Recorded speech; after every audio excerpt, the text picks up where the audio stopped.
ದುರಂತ್ express ರೈಲಿಗೆ bomb ಬೆದರಿಕೆ ಕರೆ ಬಂದಿದೆ. ಕೋಲಾರದ ಬಂಗಾರಪೇಟೆ ರೈಲ್ವೆ ಜಂಕ್ಷನ್‌ನಲ್ಲಿ ರೈಲ್ವೆಯನ್ನ ಪರಿಶೀಲನೆ ಕೂಡ ಮಾಡಲಾಯಿತು.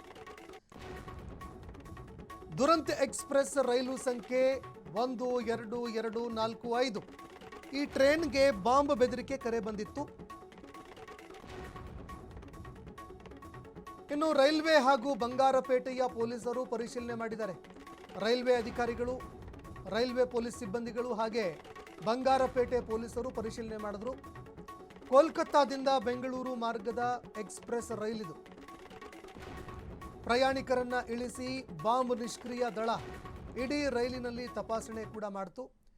ದುರಂತ್ ರೈಲಿಗೆ ಬೆದರಿಕೆ ಕರೆ ಮಾಡಿದ್ದಂತಹ ಒಬ್ಬ ವ್ಯಕ್ತಿಯನ್ನ ಈಗ ವಶಕ್ಕೆ ಕೂಡ ಪಡೆದುಕೊಳ್ಳಲಾಗಿದೆ. ನಿಜವಾಗ್ಲೂ ಬಾಂಬ್ ಇಟ್ಟಿದಾರಾ ಇಲ್ವಾ ಅಥವಾ ಇದೊಂದು ಹುಸಿ ಕರೆನಾ ಅನ್ನೋ ವಿಚಾರಕ್ಕೆ ಸಂಬಂಧಪಟ್ಟಂತೆ ಅಧಿಕಾರಿಗಳು ಇದೀಗ ತಪಾಸಣೆ ಕೂಡ ಪರಿಶೀಲನೆ ಕೂಡ ಮಾಡ್ತಾ ಇದ್ದಾರೆ. ರೈಲ್ವೆಯನ್ನ ತತ್ಕ್ಷಣ ನಿಲ್ಲಿಸಿದ್ರು. ತಕ್ಷಣವೇ ಸ್ಥಳಕ್ಕೆ ಬಂದಂತಹ ಪೊಲೀಸ್ ಅಧಿಕಾರಿಗಳು, ಅದೇ ರೀತಿಯಾಗಿ ರೈಲ್ವೆ ಗಾರ್ಡ್ ಪೊಲೀಸ್ಗಳು ಇಡೀ ರೈಲ್ವೆಯನ್ನ ತಪಾಸಣೆ ಮಾಡಿದ್ರು. ಇನ್ನು ಈ ಒಂದು ಬಾಂಬ್ ಬೆದರಿಕೆಯ ಕರೆ ಮಾಡಿದಂತಹ ಒಬ್ಬ ವ್ಯಕ್ತಿಯನ್ನ ಈಗ ಅರೆಸ್ಟ್ ಕೂಡ ಮಾಡಲಾಗಿದೆ.